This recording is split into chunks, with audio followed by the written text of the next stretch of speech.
Welcome back to my channel. My name is Jules and I am doing a 40 days of gratitude, and I'm glad that you're joining me today on this day 4. And before I tell you what I am thanking God for, let's do a little recap. Yesterday, I was thanking God on day 3 for my romantic partner in my life, which has been such a blessing for where I am in my life right now. And so today, I am thanking God for my nanny.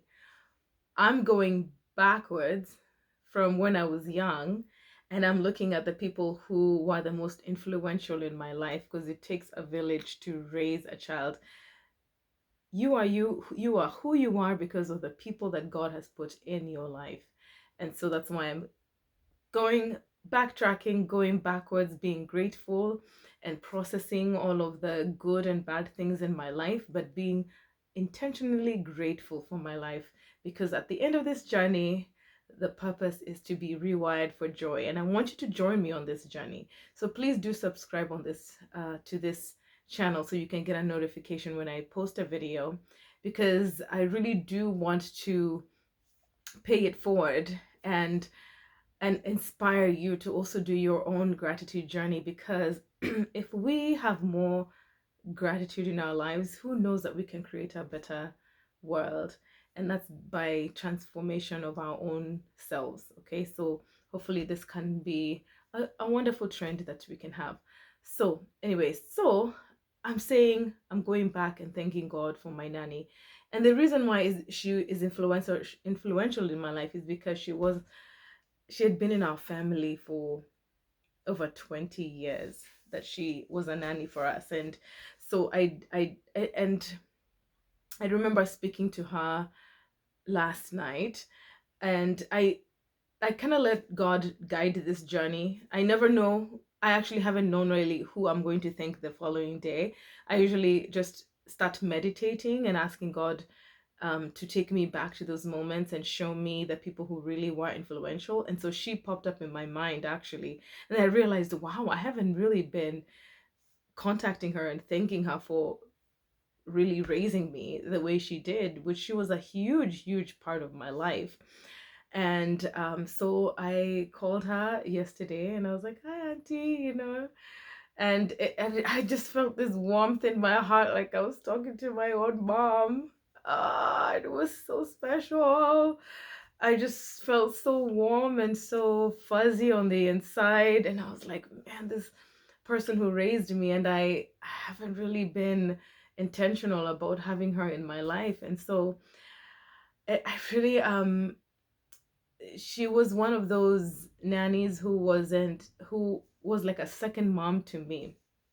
And as I was thanking her for just everything that she's done for me, I couldn't help but go back to, you know, I'm getting all choked up. Um, I know the sacrifices that she made, because she had 3 daughters. So, and she was from Meru and we're living in Nairobi. And I couldn't help but imagine how her own kids were feeling like when she was with us. I mean, they did come and visit and stay with us during the holidays when they were not in school, but there was something that was always was a heaviness in me. I was like, well, doesn't she miss her children? Don't her children miss her? And I think growing up with her in my life actually was influenced me to want to raise my own child. I said, I don't want anyone to have to leave their kids to take care of mine. And it's quite normal in Kenya, honestly, to have other people, layer your children for you. I mean, like, raise your children for you. It's not uncommon. It's actually the norm, right? It's a normal thing. But I thought, I want to raise my own kids. I want to cuddle my own kids. I want to raise my own child, and I thank God that I've had the honor and privilege of raising my own son. But it took so much sacrifice. I've made so many sacrifices just to be to not work so much, to not have a full-time career while I'm raising him, especially age 0 to 7. It's not like throughout his life. I just wanted to raise him age 0 to 7. For me was really, really important that I be so present for him. And I'm glad that I've been able to be as much present in his life as I have been. And I think it's such an honor. And I don't regret all the choices that I've made to be the one who he can say cuddled him and raised him. It's been my ultimate joy. So, but anyway, go back to my nanny. Anyway, she's that kind of lady that if she just saw me, she would just like hold me and squeeze me and say, "Come sit on my lap." And I really did. I remember when I went back home for my grandma's funeral and she came for my grandmother's funeral. I remember seeing her there and I had all these warm and fuzzy feelings toward her. I remember going over there and she just like plopped me on her lap like a baby, and she was like holding me like a baby. And those I mean she we do I mean she spent so much more time with me when I was young, when my mom and dad were at work. So I think it was one of those moments, like a bittersweet moment, because I want to be able to do that with my mom, but she was the working class mom, which I can't take anything back. That's just how life happened. But it's nice if I had that with my own mom. I don't think I would go and sit on her lap or anything like that, but we're becoming, our relationship is morphing and changing as we grow older. And and especially after doing this journey, I know I'll be a lot more closer with my parents, and I'm already feeling warm and fuzzy feelings changing inside of me as I'm looking back, because they chose this lady, and they did that. My parents also really sacrificed a lot for this family. um and I think that's why she stayed for so long. They paid her well and they took care of her family, her kids. They went all the way to Meru to visit. I mean, she was like a part of our family. So no doubt about that. And I'm so proud of my parents for how they taught us how to treat the people who work for us, because I've seen how my brother has paid that forward. He treats his workers and his employees with so much dignity, and I think that's what has been passed down to us. And even my sister, when she had a nanny for her kids, I mean, she was a part of our family. They even went on vacation to Kenya with my sister when she went to visit. I mean, so we do treat our nannies like a part of our family.